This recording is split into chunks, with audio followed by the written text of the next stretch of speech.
السلام عليكم ورحمة الله وبركاته. الحمد لله والصلاة والسلام على رسول الله صلى الله عليه وعلى آله وسلم، وبعد. عرف عني أنني تكلمت في كورونا منذ أكثر من 5 أو 6 أشهر، وكلامي من بداية الأزمة إلى يومنا هذا لا يتغير أبدا. قلت أنها كذبة كبيرة، وقلت أنها تهويل وتضخيم وكذب في كذب وإحصائيات ومبالغات، وذكرت ما ذكرت في عدة تسجيلات تجاوزت تقريبا 20 تسجيلا. طيب، بالنسبة لكورونا هذه الأيام، الموجة الثانية، طبعا هو المفروض ان الكلام في المسألة دي لما هاج قوي وناس كتير عرفت ان ده كذب، فابتدوا يهدوا جدا جدا بالكلام وبالإحصائيات وبالأرقام، وخلاص تمهيدا لأن الأمور ترجع لمجاريها والحياة ترجع زي الأول، والدنيا تتفتح والمحلات تتفتح والمدن تتفتح والحظر ينتهي والتجارة تشتغل والدنيا تعود زي الأول يعني عموما. لكن طبعا هناك أجندات خارجية ماسونية من الدرجة الأولى لا يعلم تحديدا ما هي، وإنما بوجه عام هو الإضرار باقتصاد دول، وإن في دول بتركب على دول، ودول بتظهر على دول، ودول بتقع، ودول بتقوم، وأجندات معينة بتتنفذ بدقة وبإحكام شديد. أنا عايز أقول حاجات كتير بس هحاول أختصر على قدر الإمكان يعني.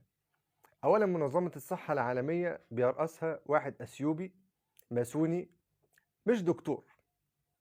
إزاي واحد مش دكتور يرأس منظمة الصحة العالمية وهو رجل أصلا لا يملك مؤهلات لهذه المنظمة وبيتكلم في مجال مش مجاله؟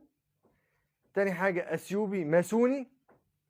تالت حاجة ممسوك بقضايا فساد ورشوة كتير. يعني إذا كان رب البيت بالدف ضاربه فشيمة أهل بيته الرقص. يعني أنت متخيل إن راجل زي كده هيبقى حتى لو فاسد اللي تحتيه صالحين أكيد يبقوا كذابين زيه؟ ده شيء طبيعي. منظمة الصحة العالمية كذابة جدا. الأرقام مش كلامي، قلت ده كلام دكاترة وأطباء. أنا نقلت كلام دكاترة كتير، بروفيسور رشيد بطار، دكتور إيهاب أبو اليزيد المصري، دكتور تاني جبت لكم التسجيل بتاعه بس للأسف ما عرفتش أتوصل لاسمه، دكتور رضواني عبد البديع الجزائري. كتير جدا من الدكاترة طلعوا قالوا الكلام ده كذب في كذب وتهويل في تهويل، والأرقام دي ملهاش أي أساس من الصحة. ده رقم واحد في الحاجات اللي عايز أتكلم فيها كتير. رقم اتنين، الناس اللي بتموت اشمعنى بتموت في المستشفيات ومش بتموت في الشوارع وفي البيوت؟ ايه الحكمة يعني؟ ما هو اللي هيموت بقى في الطريق، هتشوف ناس بتقع تغمى عليها تقع بتموت، هتشوف ناس في البيوت عمالة تموت، هتشوف ناس في القطر عمالة تموت، ناس في المولات والهايبرات والأسواق عمالة تموت، ناس في المساجد اللي اتفتحت هتلاقيها بتموت، لكن ما حصلش. اشمعنى في المستشفيات؟ وهل الأرقام في المستشفيات صحيحة ولا لا؟ أنا طلعت قلت إن الأطباء الأوروبيين بلسانهم هم اللي قالوا أجبرونا على التزوير وكتابة أرقام غير صحيحة على الناس اللي بتموت. واحد مات بسرطان يقولوا مات بكورونا، واحد مات بفشل كلوي بكورونا، واحد مات بالقلب كورونا، واحد مات بالكبد كورونا، بالإسهال اللي أنا قلته كورونا. كل حاجة بقت كورونا كورونا كورونا. حطه في خانة كورونا، سجل كورونا. طبعا أرقام غير صحيحة بالمرة. يعني الأرقام اللي قالوها ساعة الإنفلونزا، الإنفلونزا الأسبانية، مضروبة كلها ومزورة. بتاعة سارس مضروبة ومزورة، انفلونزا الخنازير مضروبة ومزورة، انفلونزا الطيور مزورة ومضروبة. كل ده مش صحيح بالمرة، كذب في كذب وأرقام ما تخشش العقل أبدا. إيه اللي كام مليون مات على مستوى العالم؟ إيه ده كله؟ إمتى دول؟ تالت حاجة، اشمعنى الرئيس الأمريكي اللي خد دواء غير فعال زي منظمة الصحة العالمية ما بتقول، اشمعنى هو جاله كورونا ودخل المستشفى قعد 3 أيام أو 4 أيام يا مؤمن وطلع وما ماتش، وإحنا اللي بنموت؟ هو الموت مش مكتوب عليه ومكتوب علينا إحنا؟ ده كلام يدخل العقل؟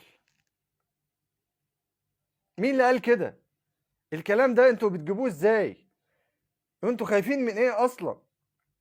طلعوا قالوا منظمة الصحة العالمية قالت هو خد دواء غير فعال، يعني دواء عادي جدا اصلا، وطلع. اللي اعرفه على قد علم الضيق الصغير اللي بتعيبوا عليه وبتقولوا انت مش دكتور وما بتتكلمش في الطب وما بتتكلمش في حاجه مالكش فيها، انا بقول لحضرتك كلام الدكاتره اللي انا بنقله. انا مش دكتور بس انا بنقل لك كلام دكاتره. بيقول ايه؟ بيقول ان اللي هو لما المريض بيتعب بالفيروس ده مثلا، يعني المفروض الحجر الصحي بتاعه او فتره الحضانه بتاعه المرض يا اسبوع يا 22 يوم. ده ضرب الرقم القياسي طبعا عشان رئيس، ما هو مش هيقعد كتير، هيقعد ليه؟ طلع خلع الكمامه وقال لهم الكمامه اهي انتوا اللي تلبسوها انا ما البسهاش، انتوا اللي تلبسوا. يبقى ليه انت دايما خايف وحاطط كمامه على بقك وهكاتب نفسك هتموت؟ الكمامه دي بتموت، قسما بالله العلي العظيم بتموت. انتوا هتموتوا نفسكم وتقولوا متوا بكورونا.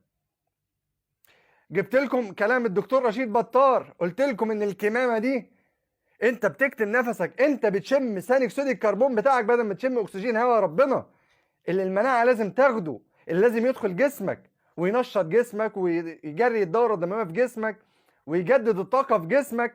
انت بتشم ثاني اكسيد الكربون بتاعك بدل ما يطلع بره انت بتدخله جوه تاني، ده غلط. الكمامه الN 95 البلاستيك والقماش والبتاع الفايبر التعبان ده، كل ده في مواد بلاستيكيه لما بيخرج ثاني اكسيد الكربون معاها بيتفاعل معاها وبيدخلك ماده سامه بتدمر لك الرئه. لسه بتلبس كمامه؟ بتلبس كمامه ليه؟ عشان ما تتعديش من الناس ولا عشان تعدي الناس؟ الدكتور قلت لكم 1000 مليون مره، الدكتور اللي بيخش يعمل عمليات، الجراح الطبيب في اوضه العمليات بيلبس كمامه ليه؟ عشان الرذاذ بتاعه ما ينزلش على مكان العمليه بتاعه المريض ويلوث الجرح، مش عشان يتعدي من المريض اللي بيعمل له العمليه. ايه الكلام ده؟ انتوا بتستخفوا بعقول مين؟ الكلام ده في الطب يضحك الجهله ويضحك الاطباء المتعلمه اللي بتستخف بيهم. انت يا جاهل، انا اسف جدا بس على فكره الموضوع اوفر جدا، يعني بلاش اوفر دي عشان بتاعت الجامعه التانية، الموضوع زياده، الموضوع زياده، زاد قوي قوي عن حده وخد اكبر من حجمه. خوفتوا الدنيا ورعبتوهم وموتوهم وقفلتوا الاقتصاد وقفلتوا المحلات. كل اللي عايز يقفل مسجد اقفله عشان كورونا، تمام؟ كل اللي عايز يقفل محل اقفله الساعة 9 عشان الناس تنام بدري، اصل كورونا هتطلع في الوقت ده. اقفل التجارة اصل عشان كورونا، طيران عشان كورونا، شغل وفيز وشغل وتجارة وزراعة وفلاحة وصناعة اقفل عشان كورونا. حرام. ليه الأمة الإسلامية متأخرة؟ ليه تابعة دايما للجماعة الكفار اللي مش عايزيننا نقوم حتى ولو قومة زي كده؟ يعني مش هتقوم تقف تنتصب على رجلك، مش عايزينكوا كده. ليه انت تابع ليهم وانت عارف ان هم كذابين اصلا وممسوك عليهم قضايا رشاوى وفساد كتير جدا؟ انا اسف ان انا منفعل بس انا محروق على مصر وعلى الجزائر وعلى المغرب وعلى السعودية وعلى كل دولة عربية مسلمة. لازم تسمعوا الكلام الصح اللي يدخل العقل، مش بس كلامي، لا كلام اي دكتور محترم فاهم ودارس وعارف هو بيقول ايه اللي بيخرج من راسه. 3 ولا 4 ولا 5. ليش معنى رجعت كورونا تاني؟ ما كانت خلصت. ليه؟ عشان في اجندات تانية عايزة تتفتح وشغل تاني لسه ما خلص. وزي ما ترامب قال قبل كده، ترامب قال في تسجيل ليه هو بامبيو او بامبينو ما اعرفش اسمه ايه، قالوا دي مجرد بروفا. جه قال له انت المفروض كنت تقول الكلام ده لما ترجع لنا الاول. قال كان لازم ترجع وتشاورنا احنا الاول، لانه غلط وكانت غلطه كبيره وذله على مستوى العالم. ليه بقى قالوا ان كورونا رجع؟ عشان دراسه تتعطل، طلبه تسقط تتاخر، عشان مساجد ترجع تتقفل تاني مفيش جمعه ولا جماعات، عشان تجاره تقع، عشان ناس تموت اكتر من الاول، وشدد على الكمامه عشان تموت يا اللي ما متش باي حاجه تموت بالكمامه، وعشان الدنيا تخرب خالص. انا عايز اوضح حاجه معينه. ايه هي؟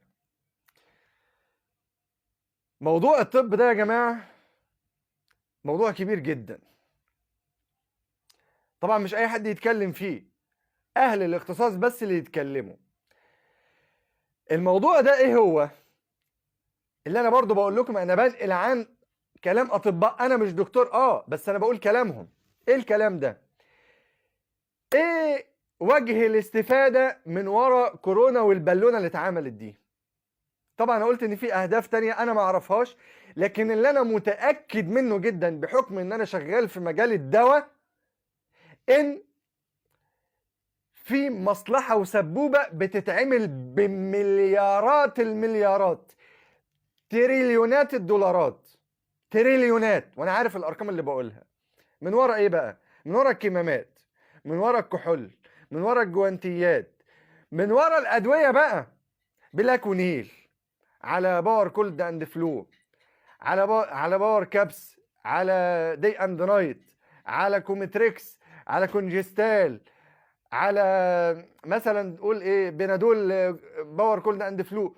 كل الاصناف دي بتاعت ادويه البرد المعروفه مش جديده، الهيدروكلين الغيره حاجات كتير قوي. كل ده الحق لازم يكون روجيتا عندك في بيتك. واحد يقول لك كورس المناعه من الادويه، المناعه من المرض، ادويه كذا وكذا وكذا، لصالح مين؟ انت عايز تعمل روجيتات ليك انت مكسب على حساب الناس الغلبانه اللي عليها تعبان، اللي بتجري وراك وبتهرول وراك وبتخاف من الموت والمرض. لا ده اشد خوفا من الله سبحانه وتعالى. انت عايز تكسب على قفا الناس. فيتاسيد ايه اللي انت بتوصفه للناس؟ يعمل ايه الفيتاسيد ده؟ اللي البرتقان والجوافه اللي فيها فيتامين سي، الناس كتير ما تعرفش الكلام ده، فيها فيتامين سي قوي جدا جدا جدا، يمكن اقوى من البرتقان والليمون كمان. الزنجبيل، القرفه، العسل، حبه البركه، كل الحاجات الطبيعيه دي. انتوا بتقولوا لحد دلوقتي ما اخترعتوش دواء للهباب الازرق ده، كويس جدا. طيب ليه بتسوقوا الادويه دي وبتقولوا ان الناس خدتها وخفت؟ يبقى ايه لازمته ان انتوا تعملوا ابحاث على دواء اصلا هو موجود عندكم؟ عايزين تعملوا واحد تاني ليه؟ عشان شركات تانية تكسب برضو، صح كده؟ كحول ايه اللي هو اصلا بيدمر الايدين والجلد، بيحرقها وبيبوظ المناعه وبيدمرها خالص، اللي عمالين كل شويه واحد يرش وكلور في الهواء. منظمه الصحه العالميه قالوا الكلور ده مش بيطهر من كورونا. ايه الهبل اللي انتوا بتعملوه ده؟ انا اسف جدا، ايه الهبل ده؟ الجوانتيات اصلا المفروض الايد دي والجسم ده يكتسب مناعه طبيعيه من عند ربنا لما يختلط بالناس ويختلط بالهواء وبالجراثيم اللي في الهواء والميكروبات والبكتيريا.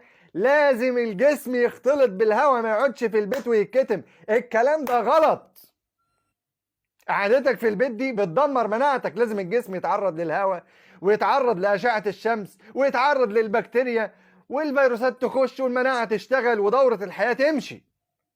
الكلام ده أنا مسؤول عنه كويس جدا، لأن سمعوا من لسان أطباء ثقات. الأدوية دي تعالوا الديكساميثازون بتاع العمرية ولا بتاع غيره ولا بتاع قالوا الحق هو الديكساميثازون. طب ما انتوا جبتوا ايه جديد؟ ما الطبيعي ان لما كان واحد بيتعب وبيجي له المرض بياخد حقنة البرد المعروفة، ديكسا على سيفوتاكس 1 جرام، سيفوبرازون، سيفترياكسون، اي هبابيزون، وبياخد مثلا معاه كتافلام لو هو مثلا عنده تكسير في جسمه ولا حاجة، بياخد افلام، بياخد اي حاجة مسكنة، وبيضرب الميكس 3 ببعض، حقنة البرد، بياخد شريط سيناليرجي مثلا، كومتريكس، اي حاجة للبرد وخلصنا. دور برد عادي عادي زي اي دور كان بيجي لك قبل كده في حياتك. ممكن يجي شديد شويه عشان مناعتك تعبانه، ايه المشكله؟ لو انت خايف ومرعوب ومتوتر هيدمر جسمك، ممكن يموتك. عشان الخوف هرمون الكورتيزول اللي بيتفرز لما دي بتتكمم بيها بيلغي لك مناعتك 7 مرات. الخوف والرعب والهرارة دي اخلعوها، ملهاش لازمة، والله العظيم ما ليها لازمة. دي اتعملت عشان ايه؟ الناس تتكتم، تشد بلاستر، ما تتكلمش، ده رمز ليها، رمز كله اهانة. كمامة ايه اللي بتمنع من المرض؟ في كلام بروفيسورات كبير جدا انا بحترمه بيقول ان مفيش عدوى ولا طيرة، كما قال النبي صلى الله عليه وسلم.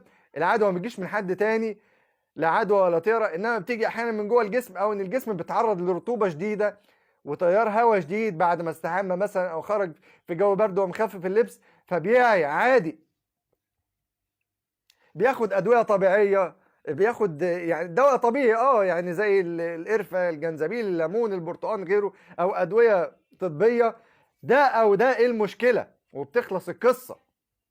بتهولوا الدنيا ليه؟ وبتكبروا الدنيا ليه؟ وبتقفلوا المساجد ليه؟ المساجد بتجيب كورونا، لكن الجونة ما بتجيبش كورونا، صح كده؟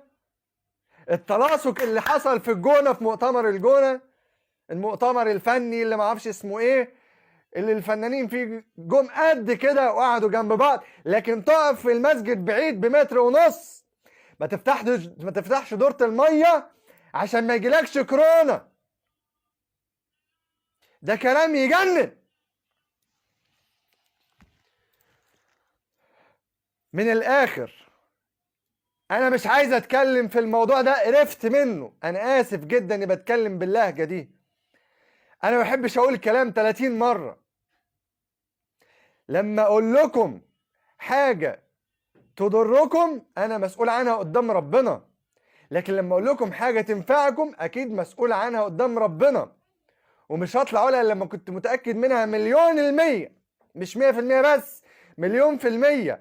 لا يمكن هرضى الضرر والأذى، أنا مرضاهوش لنفسي. لا يؤمن أحدكم حتى يحب لأخيه ما يحبه لنفسه، أنا مرضالكمش الأذى.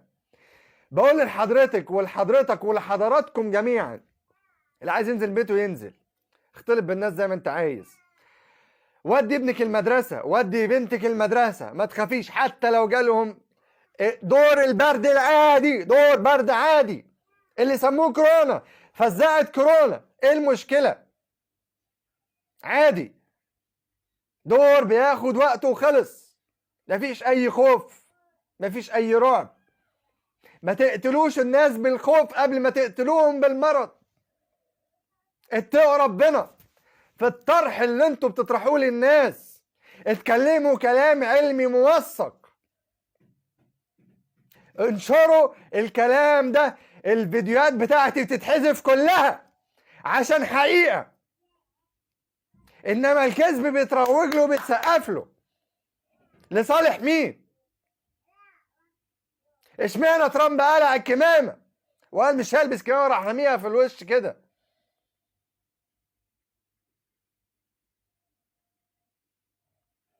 ما تخلي عندكم جرأة زيه، سبحان الله.